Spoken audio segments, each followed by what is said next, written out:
हिंदुओं के भी विरोधी हैं, आप जान लीजिए। कुछ धर्म का जितना नुकसान ये आरएसएस और बीजेपी के चिंटू पिंटू कर रहे हैं, उतना नुकसान तो मुगलों भी नहीं किया था। उनके नाम पे लोगों को मदमस्त कर दो। और एक और जान लीजिए आप, पहले जो कांवड़ यात्राएं होती थी उसमें सच्चे मन से भोले बाबा को मानने वाले लोग थे, सच्चे मन से शिव जी के भक्त थे, वो जाते थे।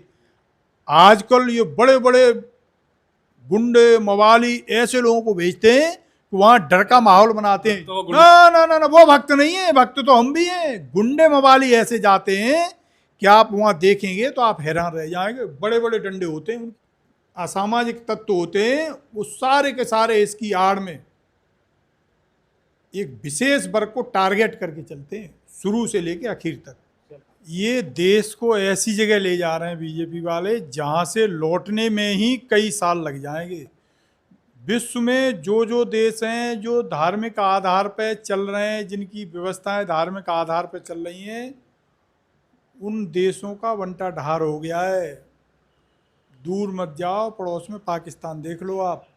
तो ये जानबूझ के ये सरकार का षड्यंत्र है, बीजेपी का षड्यंत्र है, आरएसएस का षड्यंत्र है कि देश के लोगों में धार्मिक उन्माद फैला के जो सरकार के काम है उस पर देश के लोग नज़र न रखें, उस पर देश के लोग सवाल न उठाएं कि सरकार क्या कर रही है। तो ये हमेशा हमेशा इस सरकार की ये योजना रहती है कि देश के लोगों का ध्यान भटका के रखो। जैसे पॉकेट मार होता है, जब वो आपकी पॉकेट मारता है तो आपका ध्यान भटका देता है। इसी तरीके से ये सरकार फूट डालो और शासन करो। अंग्रेज तो चले गए, गोरे अंग्रेज चले गए, लेकिन ये अपने वंशजों को यहाँ छोड़ गए हैं, तो वो बिल्कुल सेम पैटर्न पे काम कर रहे हैं। गलत क्या है और साफ तौर पे पता तो होना चाहिए कि कहाँ खा रहे हैं कहाँ नहीं खा रहे, ताकि धर्म जो है उनका आस्था ना टूटे। इसमें गलत क्या, नाम दिखा दे रही है सबको। इसमें ही तो सब कुछ गलत है, यही तो भेद हो रहा है। कभी ये कपड़े देख के पहचानते भेद करते हैं हिंदू मुस्लिम में, कभी ये बाल देख के भेद करते हैं, कभी ये टोपी देख के भेद करते हैं। तो इनका तो मकसद यही है कि किसी तरीके से देश में फूट डालो और शासन करो। अब तक ये सक्सेस होते आए हैं, लेकिन अभी दिल्ली के युवाओं ने बता दिया कि बहुत दिन तुम्हारी ये नीति चल गई, अब आगे नहीं चलेगी। तो अब ये मान लीजिए आप, इस समय योगी जी की तो छोड़ दीजिए, मोदी जी भी बैकफुट पे आ गए हैं। अरे कितना बड़े काम के, मेट की दुकानें सारे यूपी में बंद हो गई और जो दारू यानी शराब की दुकानें तो उसे पर्दे से ढक दिया कुछ गया। गलत नहीं किया है भाई। विदेश में जाके ये अपनी पीठ अपने आप थपथपाते हैं, कहते हैं बीफ प्रोडक्शन में हम बढ़ के दूसरे कंट्री बन गए। अरे भाई वहाँ जाके आप ये बयान देते हो, यहाँ आप जो है ठेली पटरी लगा के बेचारे जो गुजारा कर रहे हैं उनका आप गुजारा नहीं होने दे रहे। भाई 15-20 दिन इन लोगों के जिनका परिवार इसी से चल रहा था, क्या हालत होगी आपको अंदाजा है? उनके चूल्हे जल पाएंगे? मुझे तो नहीं लग रहा है कि उनके चूल्हे जल पाएंगे। तो भाई ऐसा भेद क्यों कर रहे हो आप? बाहर जा रहे हो तो कुछ और कह रहे हो, और देश में आके आप एक विशेष वर्ग के साथ इतना बड़ा टॉर्चर कर रहे हो। तो ये जानबूझ के सरकार जो है ये किसी के हितैषी नहीं है, न ये हिंदुओं के हितैषी हैं, न ये अल्पसंख्यकों के हितैषी हैं। इन्हें तो केवल और केवल अपनी कुर्सी से प्यार है। तो कुर्सी बचाए रखने के लिए, कुर्सी पर कहीं आँच ना आ जाए, इसलिए ये हमेशा हमेशा इनका ये मकसद रहता है कि देश के लोगों का हमेशा ध्यान भटका के रखिए। तो शराब की दुकानें भी तो ढक दी। नहीं नहीं, ये गलत कह रहे हो आप। शराब की दुकानें बढ़ गई हैं। ये सुप्रीम कोर्ट सारे सुन लीजिए आप, सुप्रीम कोर्ट की ये गाइडलाइन है कि किसी भी हाईवे के किनारे दुकान नहीं होनी चाहिए। अभी आप चलिए मेरे साथ, सैकड़ों की संख्या में यही अगल बगल, लेकिन सावन में देके ढक दिया। नहीं भाई, ये तो सब देश के लोगों को मूर्ख बना रहे हैं। ये आपका ध्यान इस पे न चला जाए कि कितने स्कूल बंद कर दिए, आपका ध्यान इस पे न चला जाए कि हॉस्पिटलों में क्या व्यवस्था है, आपका ध्यान इस पे न चला जाए कि ये बच्चे बेरोजगार क्यों घूम रहे हैं, आपका ध्यान इस पे न चला जाए कि ये उत्तर प्रदेश के सारे बड़े बड़े ठेके गुजरातियों को क्यों जा रहे हैं। इसलिए ये जानबूझ के इस तरीके का प्रपंच रच रहे हैं और इसका कोई मतलब नहीं है। ये हिंदुओं के भी विरोधी हैं, आप जान लीजिए। कुछ धर्म का जितना नुकसान ये आरएसएस और बीजेपी के चिंटू पिंटू कर रहे हैं, उतना नुकसान तो मुगलों भी नहीं किया था। मुगल भी खुलेआम हमारे मंदिरों में डकैती डाल के ले गए थे, लेकिन ये तो अंदर ही अंदर जिस थाली में खा रहे हैं उसी थाली में छेद कर रहे हैं। इनका तो पता ही नहीं लग रहा भाई, खा ले रहे हैं और डकार भी नहीं ले रहे। हजारों करोड़ रुपए डकार गए ये।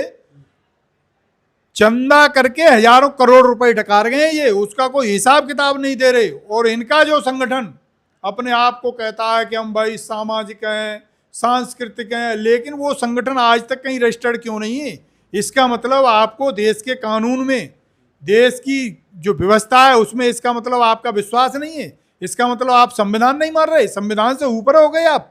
तो ये आप मान लीजिए, ये ऐसे लोग हैं, ये जानबूझ के ऐसा भ्रम फैलाए रखना चाह रहे हैं एक बहुत बड़े वर्ग में कि हम तुम्हारे हितैषी हैं, जबकि वास्तविकता ये है कि ये किसी के हितैषी नहीं है। ये ने तो केवल और केवल कुर्सी दिखाई देती है कि हमारी कुर्सी कैसे बची रहे। अच्छा, सवाल ये बेटा, कुछ हिंदू संगठन कई सोशल मीडिया पे वीडियो आती है, पोस्ट आते हैं कि कांवड़ यात्रा में इतनी ज़्यादा सुरक्षा लगानी पड़ रही है, मतलब कहीं ना कहीं मुस्लिमों से खतरा, इसलिए सुरक्षा लगाई जाती है।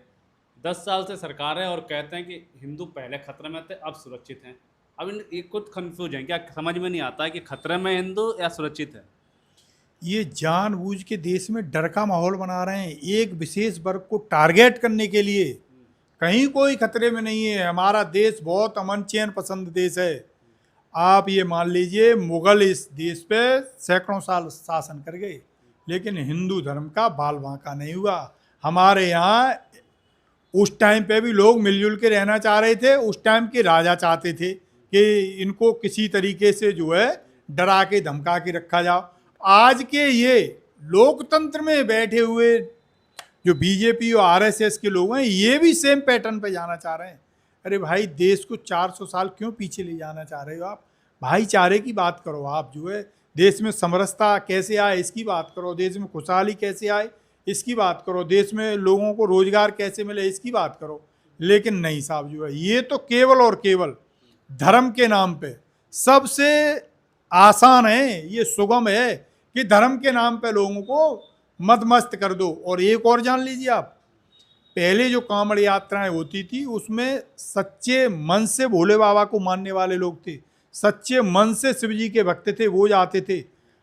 आजकल ये बड़े बड़े गुंडे मवाली ऐसे लोगों को भेजते हैं कि वहाँ डर का माहौल बनाते हैं। तो गुंडा मवाली मत कहिए। ना ना ना ना, वो भक्त नहीं है, भक्त तो हम भी हैं। गुंडे मवाली ऐसे जाते हैं कि आप वहाँ देखेंगे तो आप हैरान रह जाएंगे। बड़े बड़े डंडे होते हैं उनके हाथ में, बड़े बड़े, छोटे छोटे डंडे नहीं होते जैसे कुत्ता बिल्ली भगाने के लिए छोटा डंडा रखता है। नहीं नहीं नहीं साहब, बड़ी बड़ी लाठी होती है उनके हाथ। और जान लीजिए, जितने असामाजिक तत्व होते हैं वो सारे के सारे इसकी आड़ में एक विशेष वर्ग को टारगेट करके चलते हैं, शुरू से लेके आखिर तक।